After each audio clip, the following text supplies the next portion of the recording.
Uma pregação sem igual. Esse é o tema de hoje, da parte de segunda-feira, sobre Jesus Cristo na ótica do escritor evangelista Marcos. Quando nós passamos na igreja e passamos por um culto inesquecível, nós louvamos a Deus, porque certos cultos se tornam inesquecíveis pela emoção que nós sentimos, pela presença do Espírito Santo. O Espírito Santo dignifica a vida humana, transforma o caráter, ajuda na recepção da mensagem, faz com que as pessoas se tornem fortes contra as forças satânicas. O Espírito Santo outorga os dons que foram prometidos na grande comissão. Leva as pessoas a trabalharem e a divulgarem Jesus em suas vidas. Enfim, um culto onde a presença do Espírito Santo está é sempre um culto inesquecível. Jesus esteve numa cidade chamada Cafarnaum. E ali, naquele sábado, o culto foi inesquecível. E a pergunta número 2 tem o seguinte enunciado. O que aconteceu em Cafarnaum enquanto Jesus pregava na sinagoga? Que lições isso pode trazer para nós? Marcos capítulo 1, verso 21 a 28, diz assim: entraram em Cafarnaum e logo no sábado, indo ele à sinagoga, ali ensinava. E maravilharam-se as pessoas, porque ensinava como tendo autoridade e não como os escribas. E estava na sinagoga deles um homem com espírito imundo, e que exclamou, dizendo: que temos nós contigo, Jesus Nazareno? Vieste nos atormentar e nos destruir? Sabemos que és o Santo de Deus. E Jesus o repreendeu, dizendo: cala-te e sai dele. Então o espírito imundo convulsionou o homem de forma tremenda e, clamando com grande voz, saiu daquele homem. E todos se admiravam, dizendo: que é isto? Que doutrina é esta? Com que autoridade ele faz com que os espíritos imundos o obedeçam? E eles então obedeciam. E diz o texto bíblico que logo correu toda a fama de Jesus por toda a província da Galileia. Então, para a pergunta, o que aconteceu em Cafarnaum e que lições podemos tirar desse episódio? Resposta: Jesus pregou na sinagoga em Cafarnaum e todos se admiravam porque ele falava verdades espetaculares com autoridade. Não era uma teoria como os escribas. E as pessoas ficaram surpresas porque Jesus, dominava os demônios de maneira autoritária, ou seja, com autoridade espiritual. E todos ficaram impressionados. E a fama de Jesus se alastrou por todos os lugares. Aquele sábado, em Cafarnaum, foi um culto inesquecível. As pessoas ficaram impressionadas, porque aquilo representava a verdadeira adoração a Deus no sábado. As pessoas viram que Jesus estava envolvido por uma atmosfera espiritual diferente dos escribas e fariseus, porque Jesus pregava aquilo que ele praticava. Uma vez na Índia, uma mulher se aproximou de uma tenda onde o missionário estava pregando.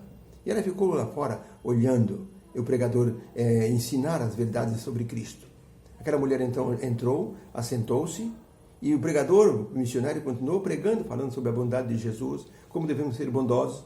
Aquela mulher levantou-se, foi lá fora, e o pregador ficou de olho na mulher. Ela foi lá fora, ele percebeu quando ela chamou um dos seus auxiliares, um dos diáconos.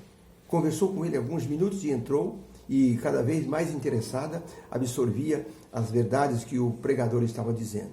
Quando terminou a pregação, aquele missionário cumprimentou a mulher na porta e disse: por que a senhora entrou, assentou-se, saiu, foi falar com um dos meus auxiliares e voltou ouvindo com mais interesse?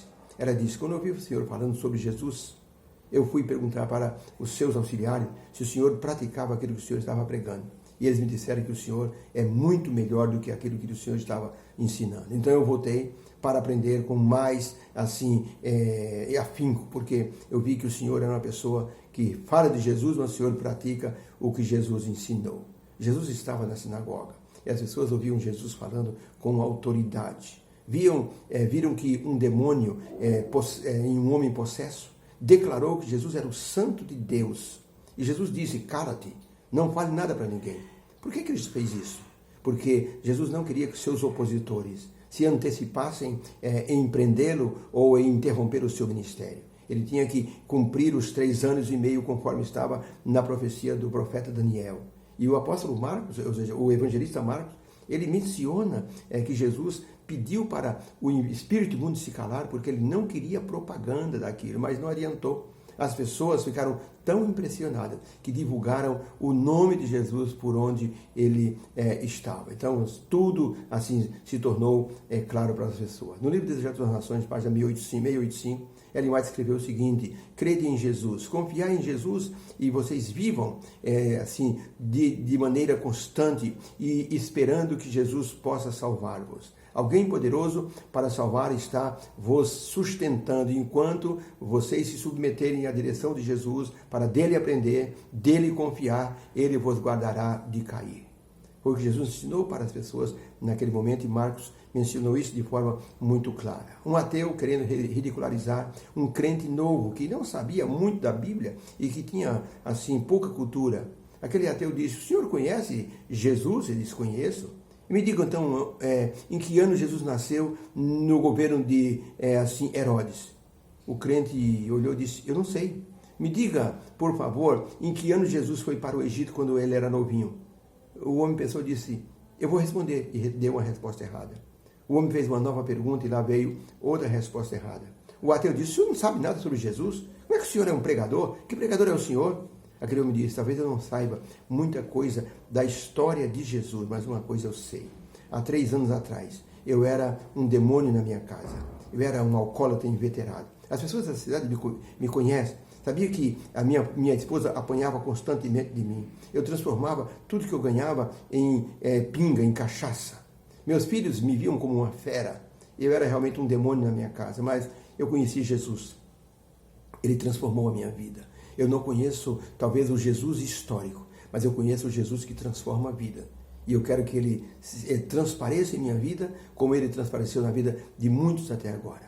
O ateu ficou embaraçado, porque as pessoas em redor começaram a aplaudir o missionário, e confirmando que ele realmente era um homem modificado pelo poder do Espírito Santo. Jesus Cristo transforma vidas. Foi o que Marcos mostrou quando ele mencionou a transformação da vida daquele homem possesso e a transformação de pessoas que estavam ao seu redor. As pessoas que saíram admiradas do poder de Jesus, da autoridade, foram pessoas que durante o Pentecostes se converteram e entregaram o coração a Cristo. Deus nos abençoe. Que Jesus possa nos impressionar e que Ele possa transformar a nossa vida a cada dia. Fique com Deus, que o Senhor abençoe cada um de vocês. Fica